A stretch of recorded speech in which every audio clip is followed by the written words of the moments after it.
You should have known something was off when they insisted on taking your phone just for the ride, like it was a trust-building game.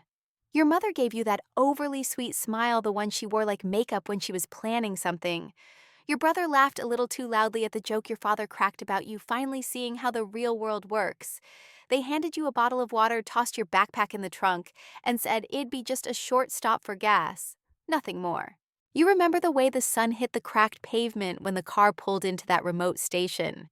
It was one of those places that looked abandoned, even while still open a flickering light, a dusty vending machine, a single red gas pump leaning slightly left, like it was tired of holding itself up. You got out to stretch your legs, maybe pee, maybe grab gum while they stayed in the car. That was the plan. You walked inside the convenience store. The man behind the counter didn't say a word, just stared. You wandered around half-heartedly looking at off-brand chips and faded candy wrappers, then returned to the lot. The car was gone. Just gone. Not idling nearby, not at another pump, not circling around, gone like a skipped heartbeat, gone like a cruel joke said too casually to be taken seriously. For a full minute you just stood there confused. Then you paced. Maybe they were testing you. Maybe they were trying to teach you a lesson. Then your foot knocked something on the ground, a folded napkin weighted with a coin. Your name was scrawled in quick, sarcastic handwriting. And underneath it, let's see if he can survive without us. You crouched, picked it up, read it once, then again. That line hit you like static in your chest. Your knees nearly buckled, not from exhaustion, but from humiliation. Who does that? Who abandons someone like they're a bad habit to quit cold turkey?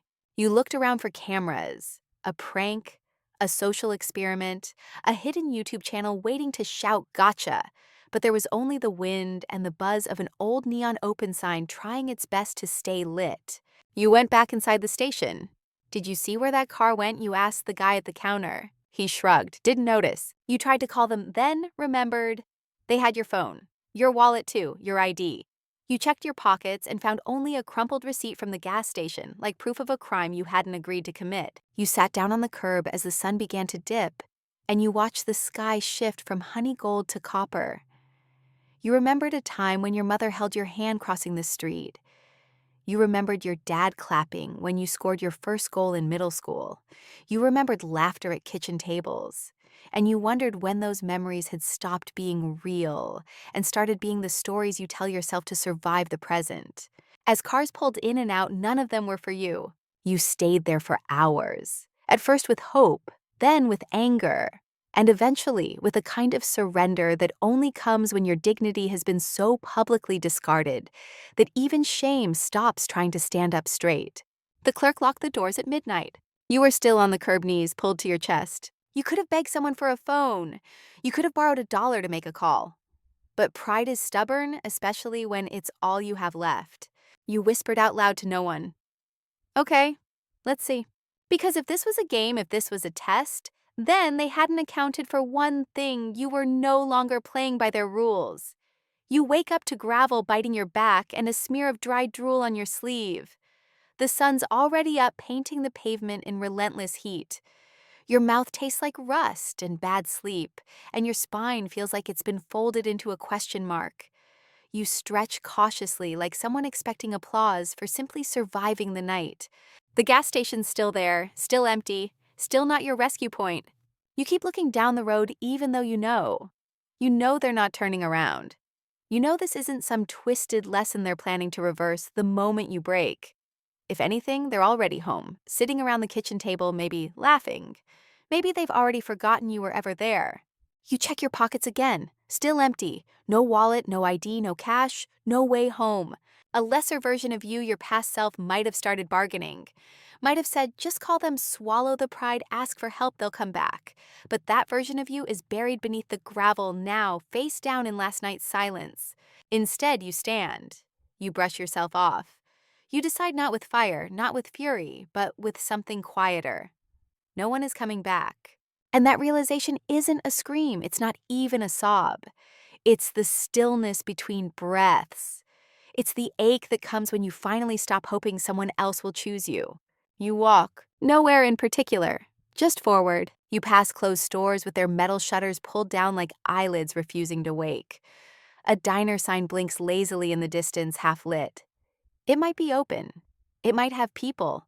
It might even have coffee. You head there like it's north on a broken compass. Inside, the air smells like old grease and overcooked bacon. There's a waitress wiping down tables who barely looks up as you slide into a booth. The menu is sticky. Your stomach makes a noise loud enough to earn a glance. You ask for water. She brings it eventually. You sip it slowly like it's more than it is. You watch people come and go. A man in a trucker cap, a couple arguing in low tones, a kid licking syrup from his fingers. They're all living lives that seem absurdly whole. No one is stranded. No one is waiting for parents who won't return. You wonder what it's like to live without being someone's disappointment. When the waitress comes back, you ask, "Do you need help here? Cleaning dishes." She pauses. "You got ID." You shake your head. She shrugs. "Then I can't." You nod, pretending it doesn't sting. "Thanks anyway." Back outside, the sun is climbing. You duck behind a fast food dumpster for shade. That's when it really hits. The world keeps going. It doesn't pause for your personal tragedy. It doesn't send orchestras to underscore your low points. The music plays for other people now. Still, you're hungry. Desperation has a way of rewiring shame. You check the bin, carefully, quietly. Half a sandwich, mostly clean. A box of fries stale, but not soggy. It's not dignity, but it's fuel. You eat. And you hate that it's not the worst meal you've had. You remember how your mom used to say you were too sensitive, how your dad rolled his eyes when you cried after your cousin pushed you into a ditch, how your brother joked that you'd never make it on your own. Soft, he called you. And now look, you're alone, you're hungry, you're humiliated. But you're not soft. Not anymore. Night comes again. You walk toward the city lights away from the edges of comfort. You sleep curled up behind a chain pharmacy, arms tucked under your ribs, heart beating slow. And still, they don't call. No text, no frantic voicemail, not even a sarcastic follow-up. Not because they forgot, but because they wanted to see you fall. What they didn't count on, what no one ever really counts on, is what happens when someone like you gets tired of falling. Because sooner or later, gravity gets boring. And when that happens, you learn how to float. Your third morning comes with the sound of garbage trucks groaning down the alley, chewing through yesterday's remains. You sit up slowly, muscles sore from sleeping on concrete, the back of your shirt damp with dew, or maybe just the weight of humiliation. You stretch, try to crack your neck, and look around like someone pretending this is all a part of some plan. You used to think rock bottom would come with screaming. Instead, it arrives like a whisper-quiet patient and oddly familiar.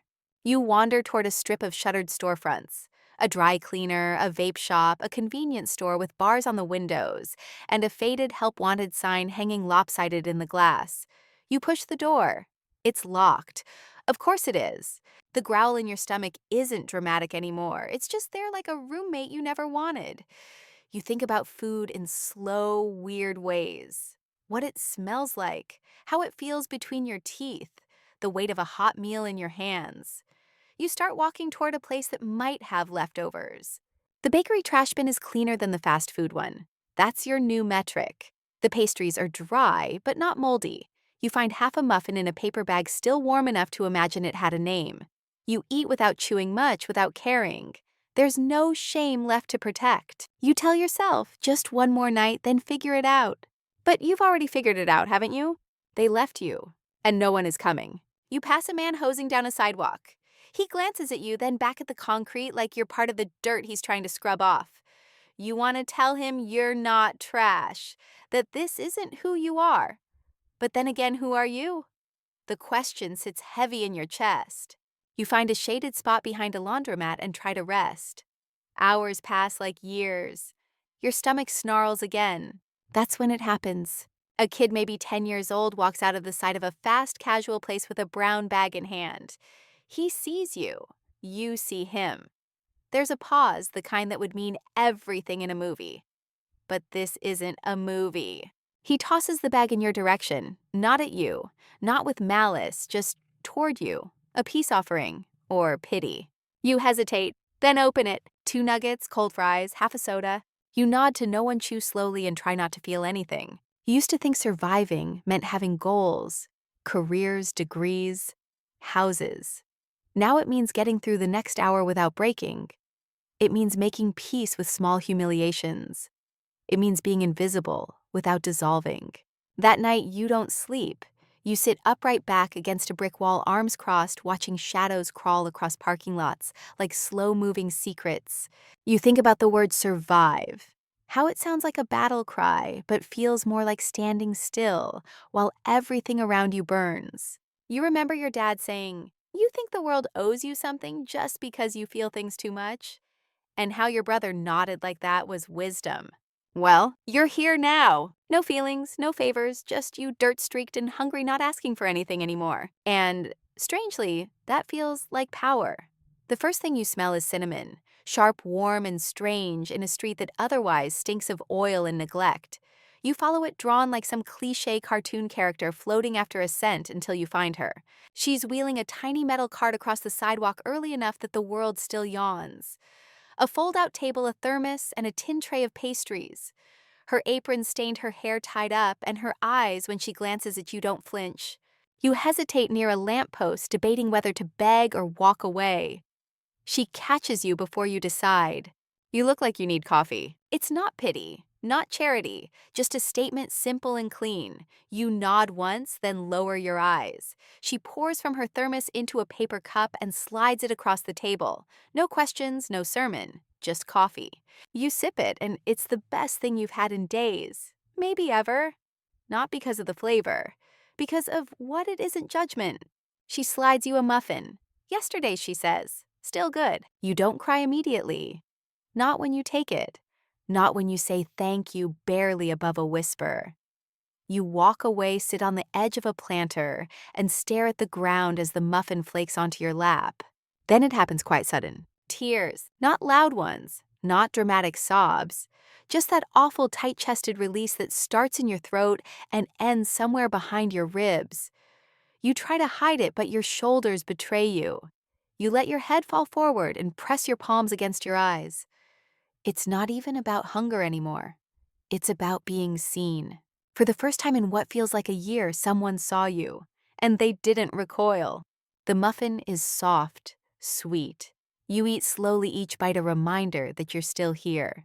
You sip the coffee, let the heat sit in your chest, like something trying to stitch you back together from the inside out. When you return to thank her again, she's already wheeling the cart away.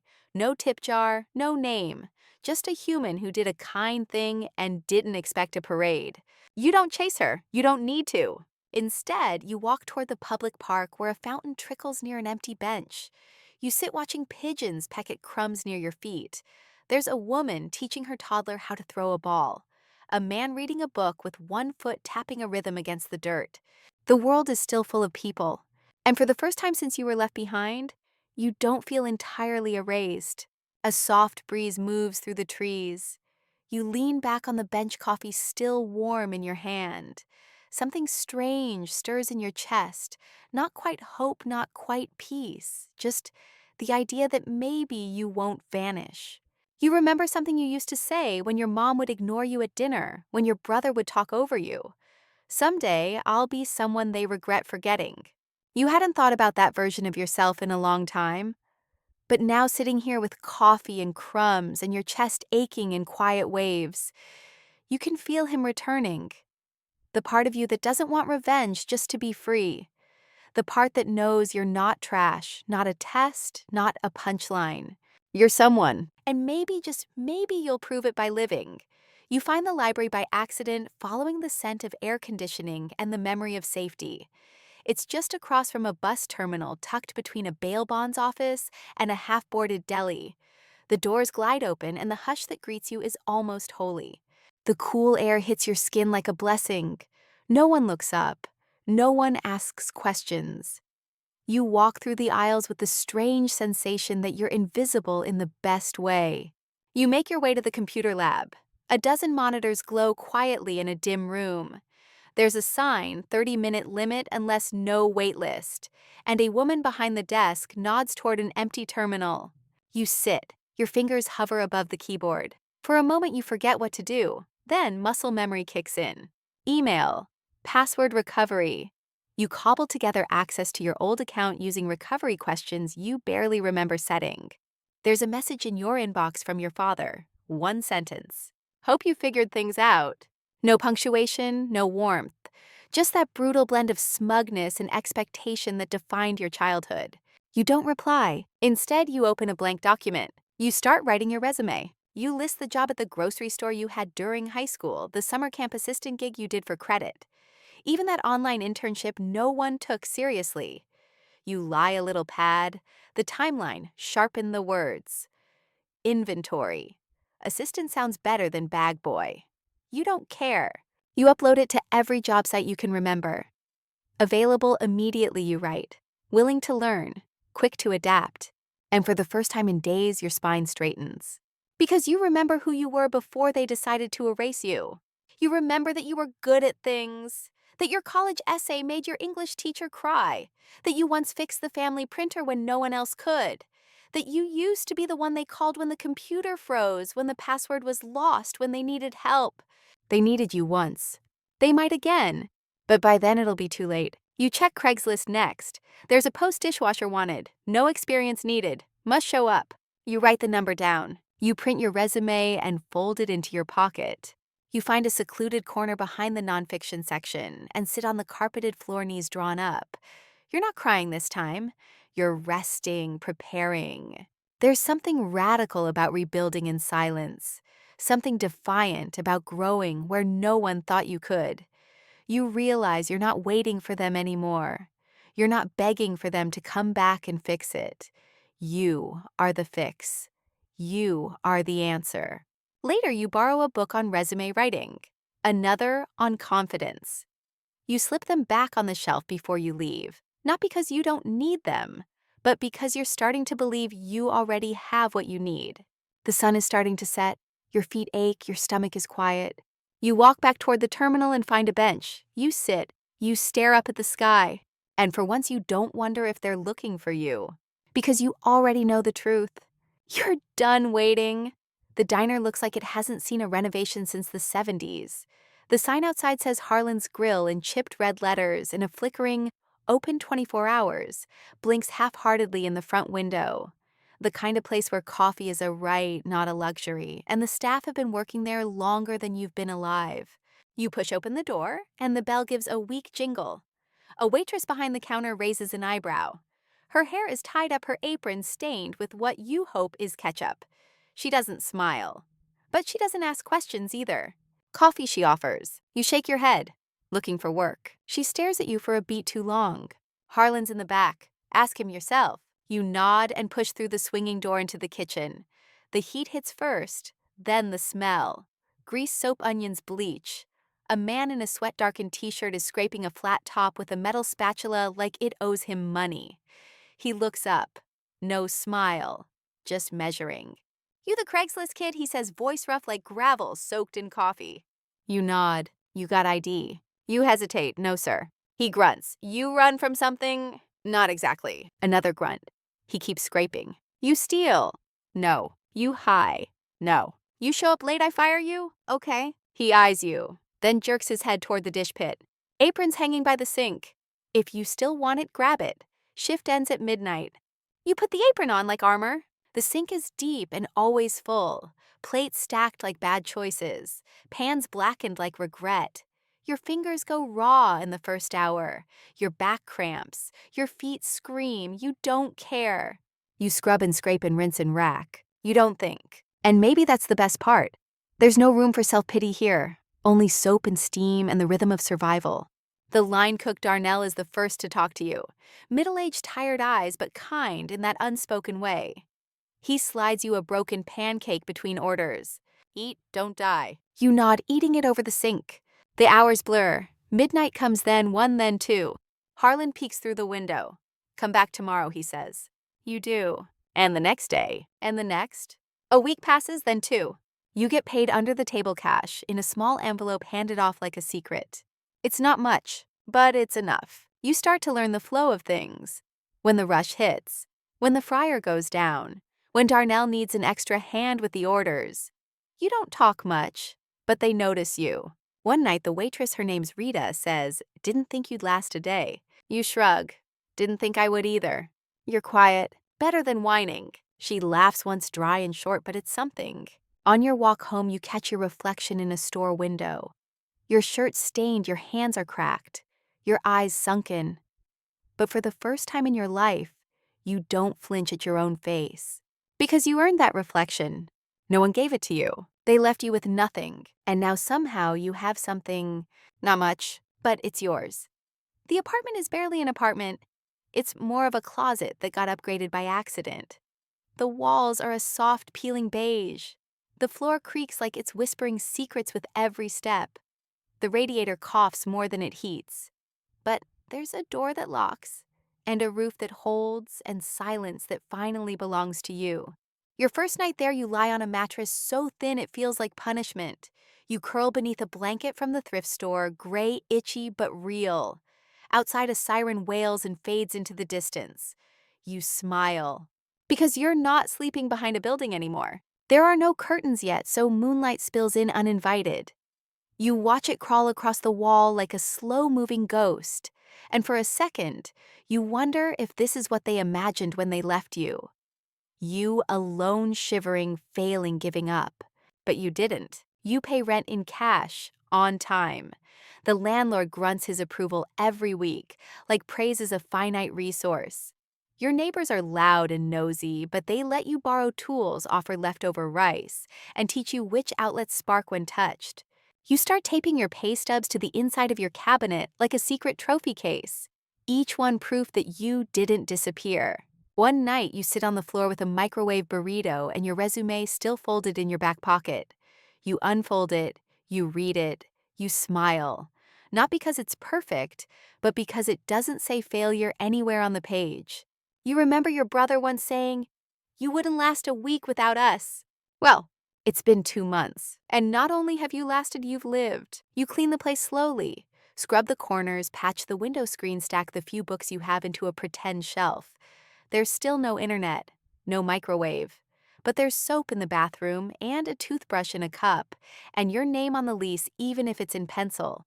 That name means something now, not to them maybe, but to you.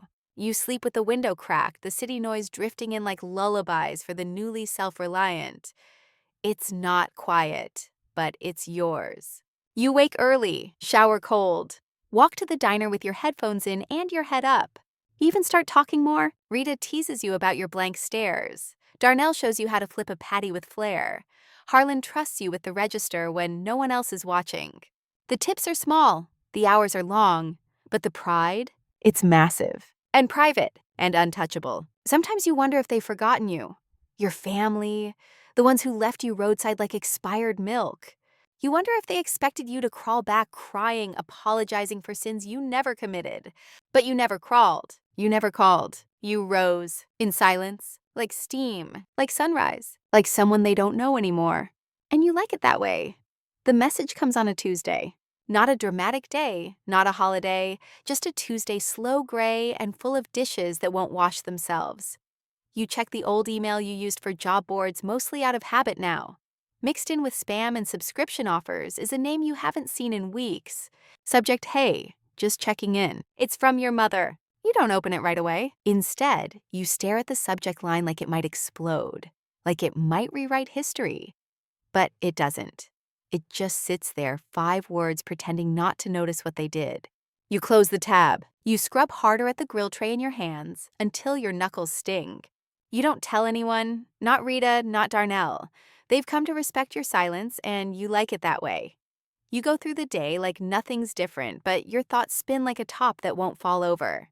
That night back in your apartment, you finally read it. "Hey, just checking in. Hope you're doing okay. Let us know if you need anything."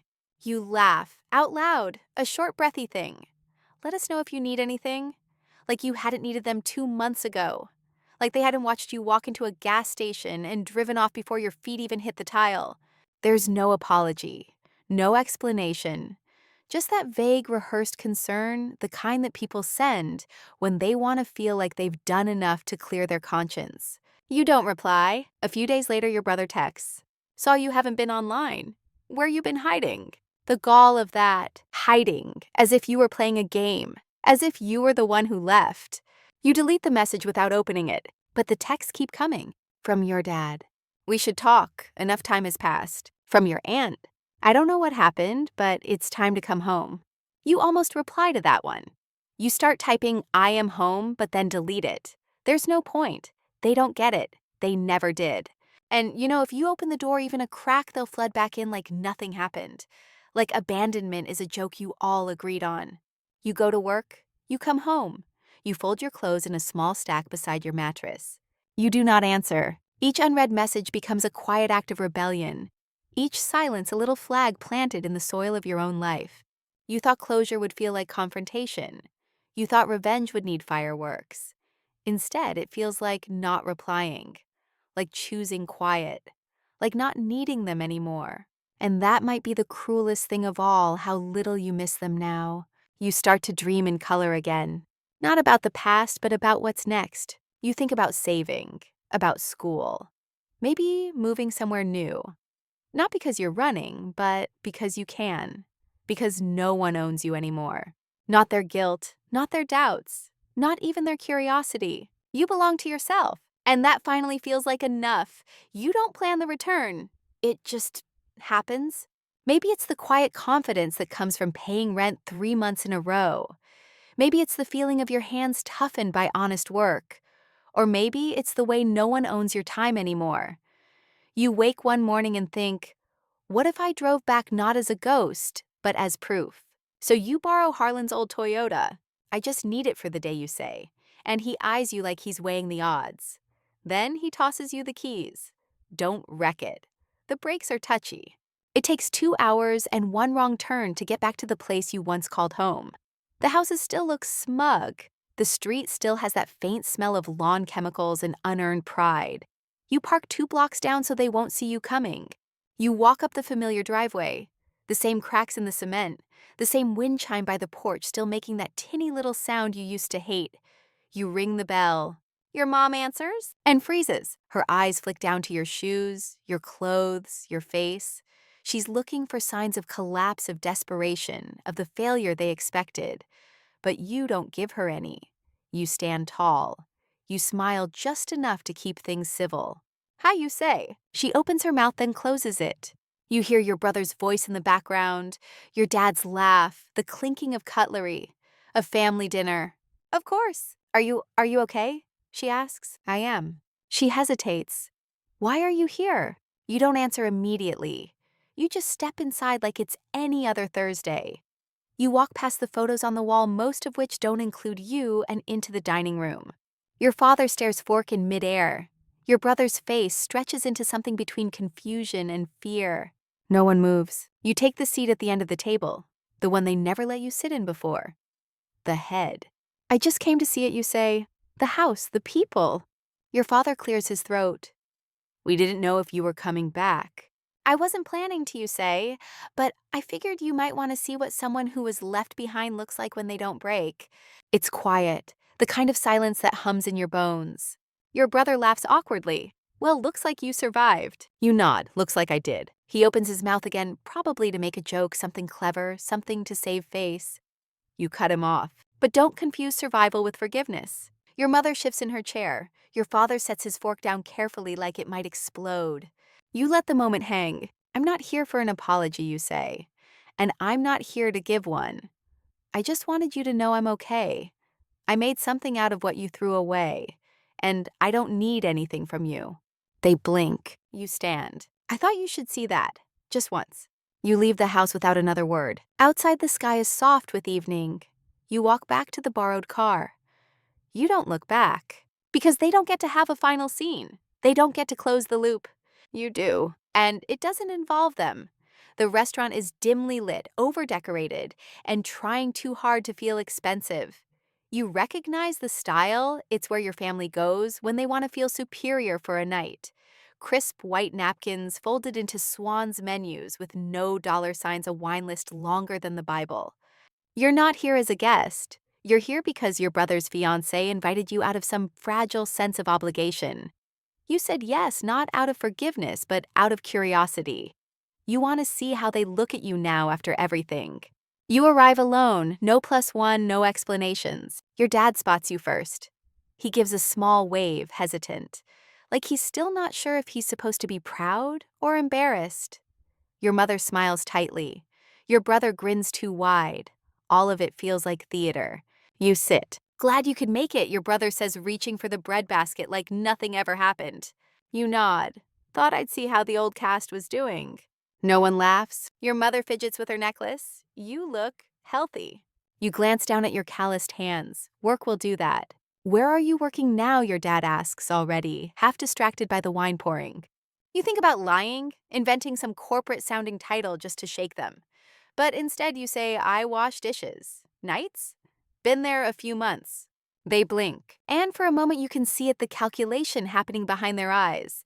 The judgment trying to crawl its way out. But it can't land. Because you're sitting here, calm, unmoved, unimpressed. And your apartment, your mother asks, is it safe? You nod, it's mine. The food arrives. No one's hungry. Not really. They pick at the steak.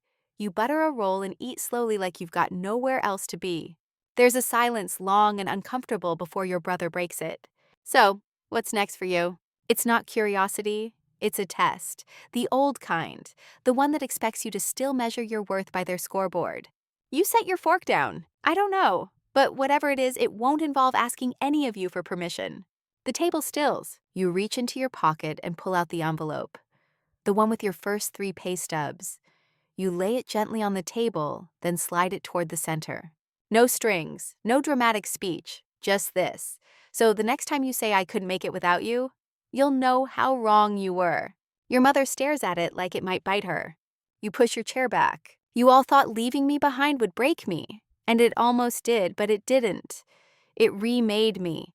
You stand. I came tonight to say goodbye the way you never gave me the chance to. And you walk out. No explosion, no applause. Just a quiet exit, the kind that echoes louder than any slam of a door. Outside, the night air wraps around you. Cool, clean, yours. You take a breath that feels like yours too. And you don't look back. Because this time you know exactly where you're going. Later that night, you lie in your apartment on the same old mattress under the same thrifted blanket. But everything feels different now. Not because the world has changed, but because you have. The city hums outside your window. A train in the distance, a neighbor's television murmuring through the wall, the faint click of pipes adjusting in the night. You used to mistake this noise for loneliness, but now you know better. It's just life, quietly continuing. You think back to that gas station, that cracked pavement, that note they left, the way it burned into your chest like a brand. And you smile not with bitterness, but with something closer to release. You made it. Not in the way they expected, not in some grand showy triumph, but in the truest, softest way, by surviving with your dignity intact, by building something out of nothing, by refusing to let their silence define your voice. You didn't scream. You didn't beg. You rebuilt in whispers, in dishwater, in quiet mornings, and late paychecks. And somewhere along the way, you stopped proving them wrong and started proving yourself right. The kind of peace you feel now isn't loud. It's not a trumpet blast or a parade. It's the slow, steady breath of someone who knows they don't need permission to exist. You close your eyes, let your shoulders sink, let the weight slide off. You don't need their apology. You don't need their approval. All you ever needed was space to become who you were always meant to be. And tonight, lying in the hush of your own making, you finally have it. Some nights just lying still and breathing softly is enough to return home to yourself.